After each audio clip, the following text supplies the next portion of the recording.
The OPPO Find X. The Find series has been one I've followed for a long time.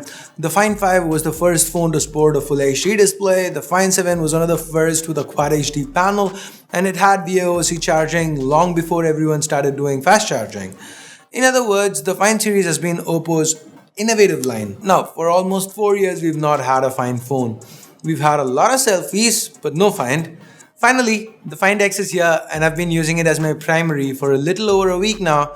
In today's video, let's see how it fared.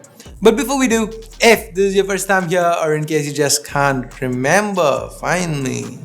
I don't know. My name's Ash, you're watching C4E Tech, and let's get started.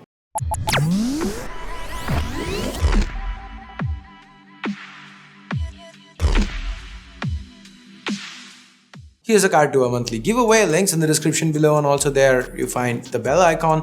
Please click it if you do end up liking this video so that you don't miss out on any of our daily content. The most polarizing aspect of the Find X is its build. There's Gorilla Glass 5 on both sides, there's metal holding it together, and it can do this. I absolutely love and hate this build at the same time. So yeah. Now, why do I hate it? I know we've seen a lot of glass back phones, but the Find X has gotta be the slipperiest phone I've ever used. It's all smooth, no camera hump or anything, right? So it slips everywhere. Even on bed, while I'm just tapping the screen, it moves slightly. Some desks at our office have a slight angle, it slips. I'm very safe with my phones. In the last 6 years running C4E Tech, I've handled hundreds of phones and I've rarely dropped one. Even the glass-backed ones. So I have some confidence in myself when I'm carrying a phone, but with the Find X, I had none. I was constantly afraid of dropping it, especially when shooting images. Now, OPPO has a safety mechanism that causes the cameras to go back if pressure is sensed. So while shooting images, I need to very lightly hold this part of the phone. A little pressure and the module goes in, too light a grip and I might drop the phone. So the build is not practical and I really hate it, right? Well, wait a minute, it is complicated. I also happen to absolutely love this build. Why? The same reasons again. Now, till I started doing my research for this review, I didn't even know this phone was 9.4mm thick. Hell, it didn't feel that way. The first time I read it, I thought it was a typo. The curved edges make it feel much slimmer. It's so smooth and solid in hand. In-hand usage is a pleasure. The phone looks fabulous too.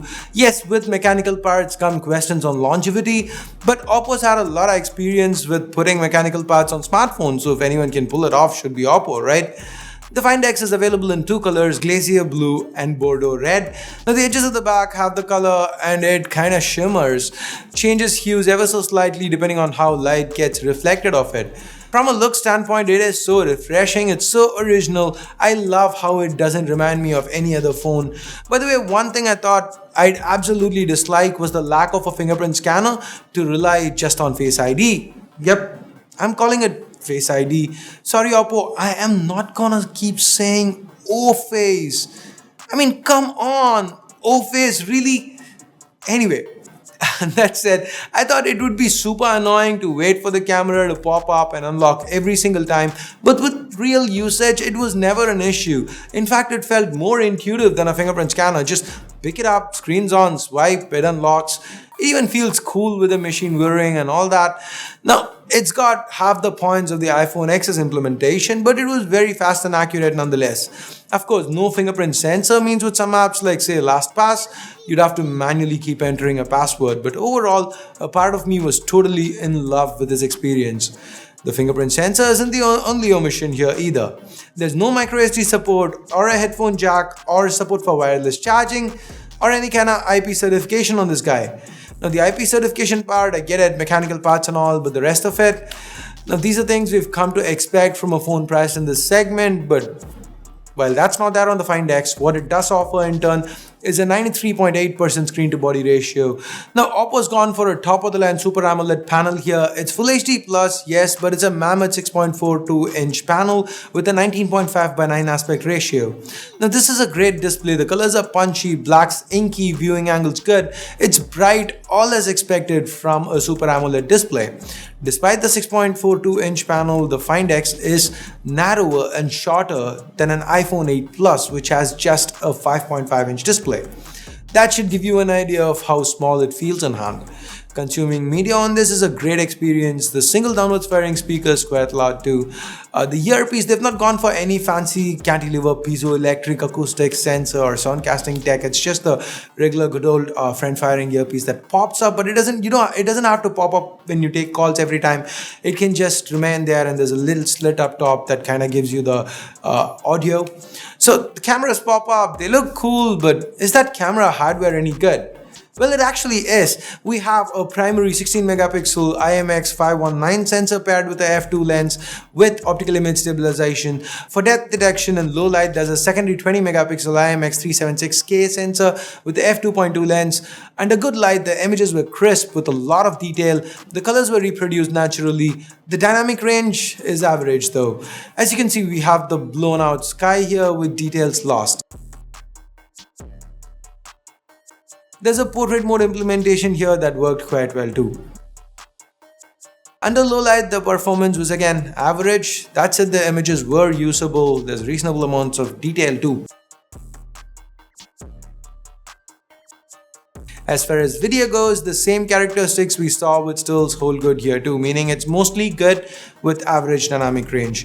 There is optical image stabilization, so the footage is not too jittery, but even on phones priced much lower, electronic image stabilization seems to be a mandatory thing these days, and I was surprised to see it missing on the Find X. What I found even more surprising and actually disappointing was the lack of any 60 FPS options, not even at 1080p with the 845 supporting 4K 60 FPS and super slow-mo. It is sad to see OPPO not making use of these capabilities. So overall, the rear cameras have potential, they have decent hardware, but are let down by OPPO's software. It's clear that the cameras weren't a priority here. It's more of a me makes kind of situation where there's a lot happening with the phone and the brand isn't really concentrating on the rear cameras. Note how I said rear cameras and not just cameras? That's cause the 25 megapixel IMX576 sensor up front is great. It's gotta be one of the best selfie shooters I've tested in recent times. Loads of detail, natural color reproduction, there's a portrait mode implementation with great edge reduction, and OPPO's also thrown in a portrait lighting option, which is again fabulous. Now under the hood, the Find X sports the top of the line Snapdragon 845 chip, 8 gigs of RAM with either 128 or 256 gigs of storage. We've seen the Snapdragon 845 before on many top phones, and as expected, the performance was equally good here.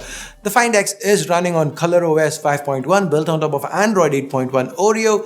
Now ColorOS is quite heavily skinned and might not be for everyone, but it does pack in a lot of features. Some like the floating messenger or quick screen capture are very nifty, but my favorites gotta be the gesture controls. With double swipe up and down along the edge, you can quickly switch between apps. Also, swiping along the edges in the opposite directions launches split screen.